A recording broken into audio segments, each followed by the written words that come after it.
ضربتې په زور د رشوت وزمه سیند کې د نیستۍ کلاهو شوی یم او ځان له به یو ښکلې کوټۍ جوړه کړم شکر دی د خیره بابو شوی یم. واه واه واه شروع کوم په نامه د خدای چې بخونکی مهربان او ډېر رحم کوونکی دی. د مشال ټي وي په شیشه باندې د خپرونې ژوند او هلې ځلې سره ساګر تنقیدي ستاسو په خدمت کې حاضر او نن په دې خپرونه کې زموږ سره د سوات یو بل ډېر ښه شاعر یو ډېر ښه ملګری میرزیب زیب صاحب زموږ سره په دې خپرونه کې میلمه دی. نو زیب صاحب تاسو ته هرکلی وایو په دې خپله خپرونه کې. مهرباني جي ساګر صاحب ستاسو او ستاسو د همکار حمیدالرحمن همدرد صاحب ډېر زیاته مننه کوم چې مالې مقرره کړه وخت یې الله کوم. مننه جي ښه ده وباد مننه چې د یو شاعر په حیث باندې ژوند د یو شاعر دپاره په دې معاشره کې ژوند کول څنګه وي؟ ساګر صاحب تاسو ته خو ښه پته ده شاعر سړی چې دی خو ډېر زیات حساس نو په دغه لحاظ سره دته ژوند کول لږ ګران وي. په هر خبره کې به دی د دروغو نه ځان ساتي رښتیا به نو په دغه حواله زه یم چې لږ د مشکلاتو سره مخ وي. شاعري د څومره وخت نه کوئ؟ شاعري د 15 نوي نه کومه تقریبا. تاسو په دې کوڅو کې به ګرځېدمه نو خوشحال بابا رحمان بابا دا شعرونه به مې لیکل او لاندې به مې سره خپل نوم لیکو بیا به مې زر وران کوم لکه دا خو ډېر غلط کار دی. په کتابونو کې به چې کله ما د شاعرانو نومونه ولوستو او چېرې دا پکې ژوندي هم دي نو ما به سوچ کوم چې هلکه په نن دور کې کوم ژوندي شاعران شته او که نه دا خو ډېر عظیم خلک دی او د دې سره میلاوېده غواړي دغه غواړي په خپله شعر لیکلو ته مې سوچ نه و چې زه به هم شاعر یم یا شعر لیکلی شم په دې قصو نه پوهېدم خو بس د دې سره مې ډېره زیاته مینه وه. بیا چې مې کله شعر لیکل شروع کړو نو خدای پاکه شعر خو مې ولیکو خو واورم چاته. په دغه وخت کې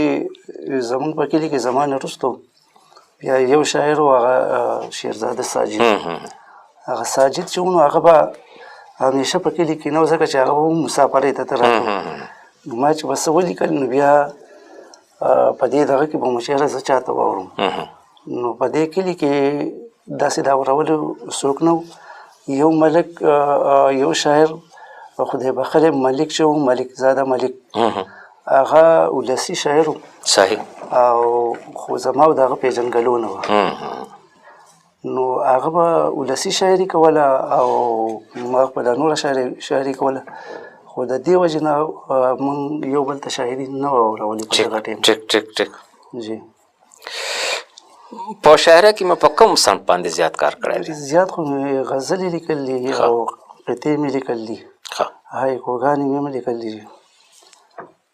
خو زما نه زیاته شاعري چې ده هغه ضایع شوې هم ده څه مې په خپله سېزل ده او څه چاپ اساسار مو شته؟ چاپ خو یو کتاب دی چې د رودادونو یو وړوکی کتاب دی رودادونه دي د رودادونه دي او په هغې کې تاسو هم وایي زموږ سره موږ چې کوم تنظیم چلو په هغې کې چې تاسو را سره هم وایي باچا لالا د سوات سمیع الله ګران او نور کسانو که نه نادرخان علي رو شهریار دا نو د دې دغه چې دی هغه بیا ما راغونډ کړي ما به ریکارډینګ کوه او بیا به د هغې رودادونه لیکل او بیا یو چاپ کړی دی. دا ډېر لوی کار کړی دی جي. د کوم یوې ټولنې سره ستاسو تړون دی؟ زموږ تړون خو چې په اول کې د مشال ټولنې سره مشال بلکې زه که ووایم چې زه د مشال په بانیانو کې نو دا به هم بده خبره نه زه کراچۍ ته درغلی وم جی ما ته یاد دی او دلته په سوات کې د ټولنو نوم نه و نو ما چې هلته کې ستاسو هغه هلې ځلې او هر څه ما ولیدل زه چې دلته کې رالم نو لکه دلته کې ټولنې جوړې شوې وي په دغه حواله ما لږ کار هم کړلی او که ستاسو خوښه وه بیا به چېرته پروګرام هم وکړو نو دلته ټولنې جوړې شوې خو ټولنې بیا غیر فعاله شوې لکه دلته په سوات کې په مټه تحصیل کې د ټولو نه اول ټولنه روغاني صاحب جوړه کړو بیا سواته د بستوري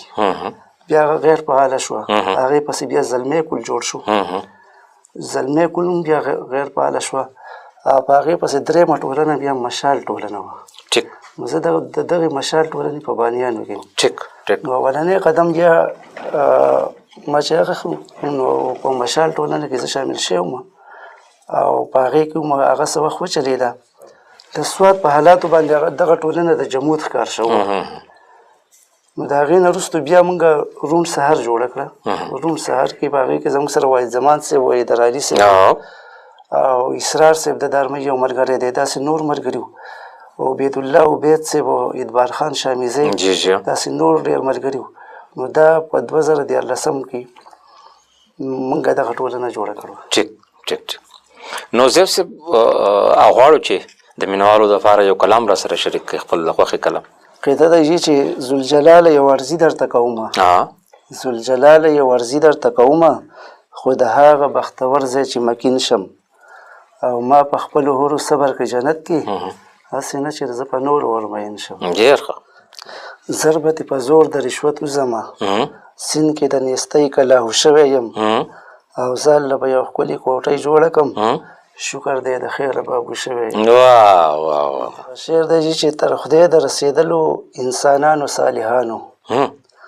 تر خدای د رسېدلو انسانانو صالحانو بېشکه خپل مقام دی د پیرانو صالحانو ډېر ښه او حیران یم چې ولې دې وطن کې محسوس نشي برکات ستاسو د وینو شهیدانو صالحانو ډېر ښه او شعر دی چې حقونه تل پردي خورئ د منځونو نه مزار شم حقونه تل پردي خورئ د منځونو نه مزار شم